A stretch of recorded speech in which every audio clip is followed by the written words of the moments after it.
Hi there and welcome to Managing Munchkins. I'm Katherine Barker.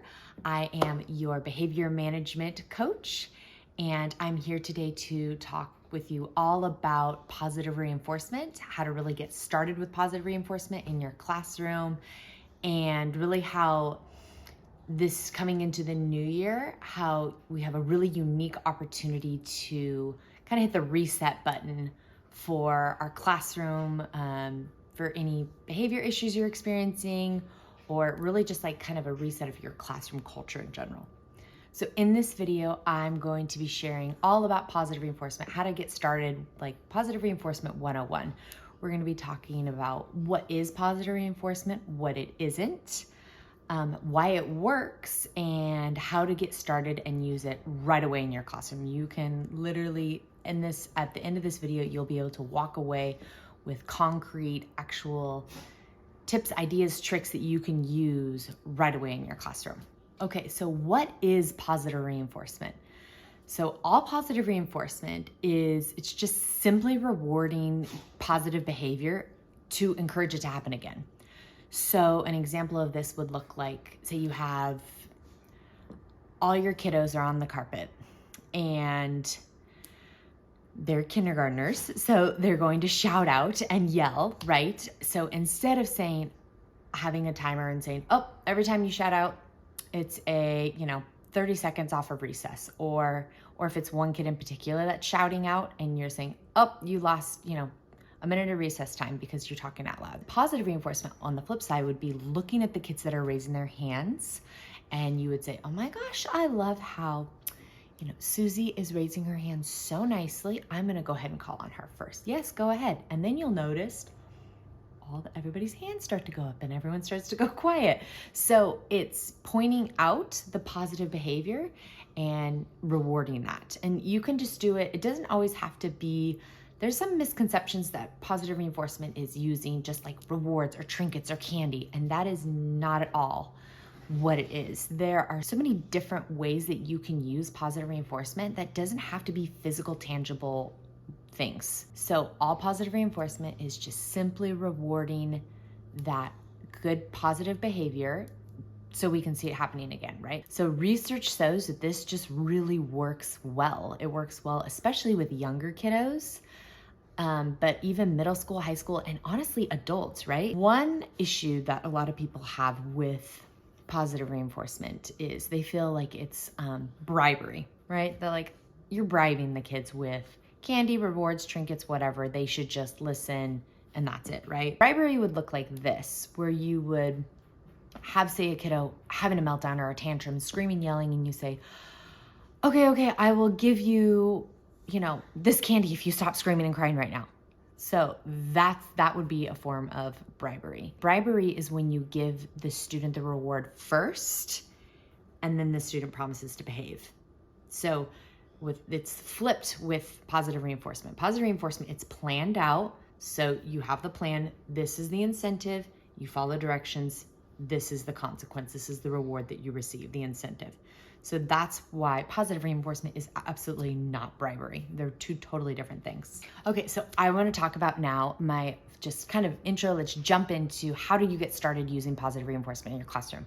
So I have something called the ABCs of positive reinforcement. It's just a fun little acronym, a way to remember how to implement it well in your classroom.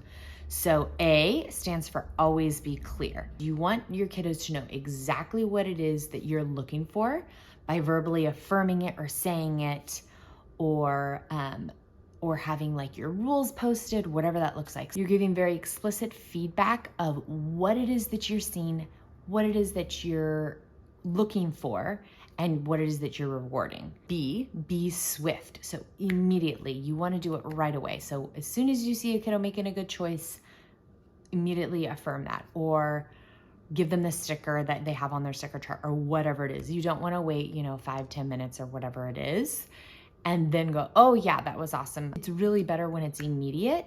So kiddos get that immediate feedback. They're 5, so they have a short attention span. So we really want to be super, super fast and swift with our positive reinforcement. So C is consistency. Consistently offering positive reinforcement every day. It's not one day here, one day there. Or if you have reward systems set up, you want to be consistently using them every day. It's really confusing for kiddos when you use it one day and then you don't use it another, or use it for a week and then stop using it for a week. We want to be consistently using it so it's really embedded into our classroom culture and really into your classroom behavior management systems. D stands for diversity. So not every kiddo is jazzed up about, like, say, stickers or like treasure box or whatever it is. So you want to switch up the rewards and make them fun and engaging. And you kind of want to really check in with your students and see, what are they like? What are they interested in? And you can kind of read off of what they like to do and then reward based on their likes, interests, etc. So now we're going to talk about super simple, easy ways for you to use this in your classroom. And you can use it today. A lot of these things you don't even need to actually, it's not like you have to go out and buy stuff. You can just start using it right away. So something simple that I love, high fives. You can just give a high five. Awesome job finishing your work. I love that you did that. High-fiving a kiddo that's walking quietly in line. Oh my goodness, I love how Johnny is walking so nicely down the hallway and quietly. Does everyone see that? What a great job he's doing. And give him a high five. Super easy and super fun. And you will be amazed at just how simple something like that, all of a sudden your kids go, whoa, okay, I want a high five, right? And all of a sudden all the other kiddos will kind of start walking quietly in line, right? So that's just a simple one way you can do it. Verbal affirmation, right? Like I was saying, great job raising your hand. I'm going to let you go first. That's kind of a reward in that sense of you're going to let them talk now. So you can do verbal affirmations. You can use stickers are really popular. This really works. I especially if you have a kiddo, that one kiddo in particular that really struggles with challenging behavior, right? That really struggles and has challenging behavior. Those kiddos really work well, I find, with kind of like those little sticker charts, which I actually have a free behavior management plan for challenging student behavior. I'll drop it below. So just click on it and you can sign up for it, download it, and use it for your kiddos that are really struggling and kind of need that just kind of that positive reinforcement, that extra little boost of encouragement. Another really fun positive reinforcement thing that you can do is keep it a mystery. So maybe you don't say what the reward is, but you could say, I have something so special for you at the end of the day. If we can do whatever it is, if we can follow directions, if we can, make good choices, whatever it is, you have to remember, always be clear. You want to set your expectations. What are you asking for? And then you can keep it like a mystery, like, oh, you'll have to wait and see. It's a surprise, which is so fun, right? What kiddo doesn't love that? Something else that a lot of people like to use is like a treasure box where you can kind of fill it up with toys or trinkets or something like that.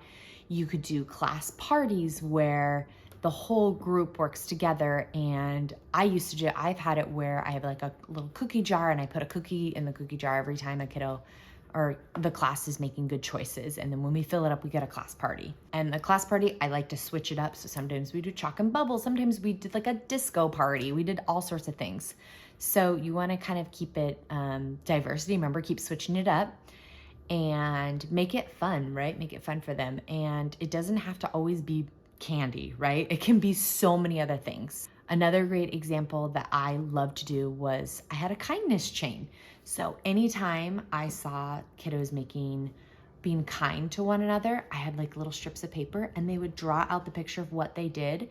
And we made a kindness chain and we saw how long it got. It really helps kiddos just kind of shift their mind to working towards that good positive behavior that you want to see.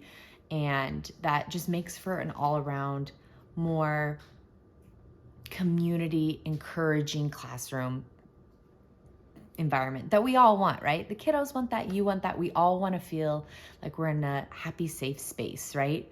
So the best way to do that is really start by being encouraging and including positive reinforcement in your classroom. And then the best thing that I love about positive reinforcement is as you begin to just kind of do every single day and you're verbally rewarding, you're giving high fives, you're using tricks, whatever you're using, that kind of becomes your classroom the vibe almost, I want to say. And you'll watch it kind of trickle down, and you'll notice kiddos will start like encouraging each other. They'll start high-fiving each other. Good job, you did this and this and that. And it's so rewarding to just see your whole classroom culture just shift, right? To really like building a beautiful classroom community where we're supporting each other, we're cheering each other on, and it's just full of positivity, happiness, and joy and love. And that's really what our kids need more than anything, right? They need a safe space where they feel loved and where they feel encouraged, and it's a safe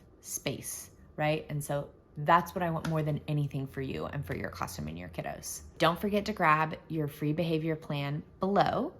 Just click on the link and download, and you can use it ASAP. And then if you enjoyed watching this video, be sure to like and subscribe and be on the lookout for the next one. Until then, happy teaching.